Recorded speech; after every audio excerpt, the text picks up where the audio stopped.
Yo, what is up, YouTube, man? I'm going into the random rec on my new 6'7" lock build. When I made this build, I wanted it to be an elite perimeter defender where it can guard point guards, shooting guards, where it can also defend bigs in the paint. I got great rebounding, I got great blocks, so if it has to come to that, I can play as the big man on my team, or I can play as the lockdown on my team. But in today's video, you're going to see the main role I'm going to be having is being the team's leading scorer. So as you guys saw going into the rec, we had 5 players, but I guess he ended up quitting before we got in, so we get stuck with an AI PG. Now, we still have a 6'4" shooting guard. We still have another 6'8" on the team who has 90 driving dunk. So it's not like we don't have any other scoring options. My fault. I was finna pass that bitch. Yeah. On the court, but the way this game ends up going, I need to be more offensive focused. Usually PGs are the ones that break down the defense and end up hitting you for the easy dots, creating the shots for the rest of the team. We do not have that. The shooting guard, the small forward, they can do what they can, but it's going to end up being a lot of, as you guys can see, I'm going to dribble pull-ups, I'm going into the post, hitting the post hop shot, bailing the offense out of bad possessions, and that's not normally the lockdown's job. You know, if you're playing with the squad, if your boy decided he's going to make a PG, your other boy decided he's going to make a center, and you're making the pure lock, it's not like they're expecting you to be able to create the offense. The PG, the center, and the pick and roll, they're going to find a way to score. As long as you're playing good defense, then everything's going to work out. But I would say 80, 85, 90% of the 2K population plays a lot of games with randoms, you know, me included. Even though I'm a YouTuber, I have my squad, I'm still going to play Park, I'm still going to play Rec, I'm still going to go into the No Squads Theater,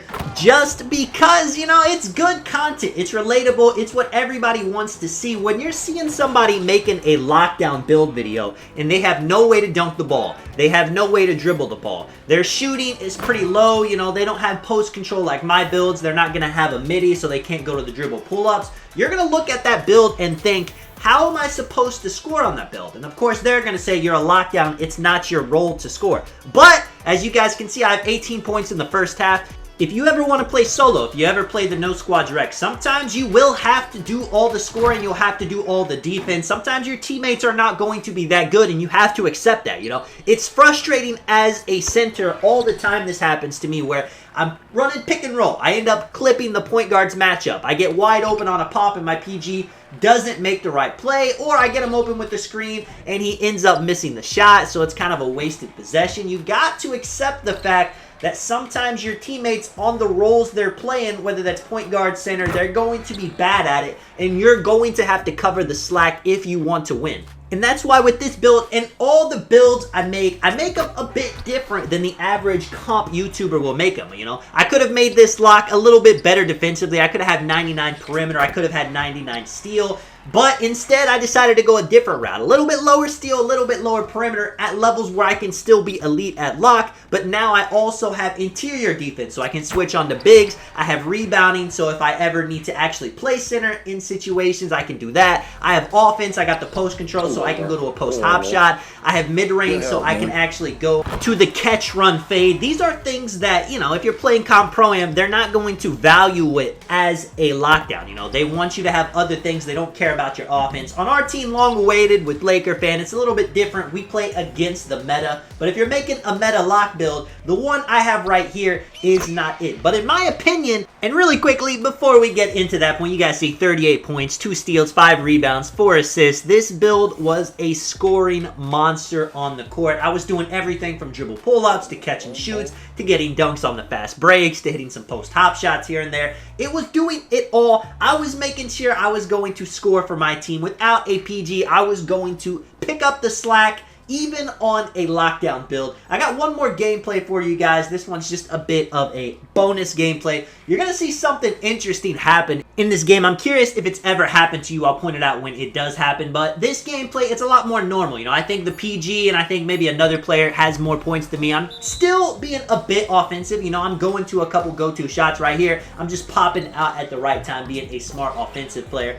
But when you're making this build, you're not expecting to be the leading scorer every single game. But this build has the capabilities to do that if that's what you need to be able to get the win. In my opinion, you guys should never be making these Comp Pro-Am builds, whether that's a lockdown that has no offense or a PG that has no defense. I make my PGs be able to guard ball because in random rec, if I'm playing with some randoms, if I'm playing with IRLs, if they're not that good at the game, not everybody makes a pure lock, you know. You can't just rely on somebody to save you, so you have to be able to guard your man. If a PG is boxed up and he throws you the ball, you can't just get mad at him because he threw you the ball with 4 seconds left and you don't have any way to create offense. You got to be able to go to something. You can see right here, we're swinging the ball pretty good. Shout out to Sprite too. This was one of those games that me and him ended up matching up together in the random rec. So we stayed in like 7-8 games. Very cool experience. Sprite, very good player. Very much a YouTuber that you guys should listen to. He's more of a make an NBA player type YouTuber, but you guys can see he's on Zion in this game at 6'7" center. And even though it's not the meta, he's still making it work very well, getting rebounds, throwing fast breaks, getting dunks, getting layups. And with me and him both out here, it's almost like we can't lose because we both can kind of adapt to the role we need to play, whether that's being, you know, right here, where I would say in this game, I'm a bit more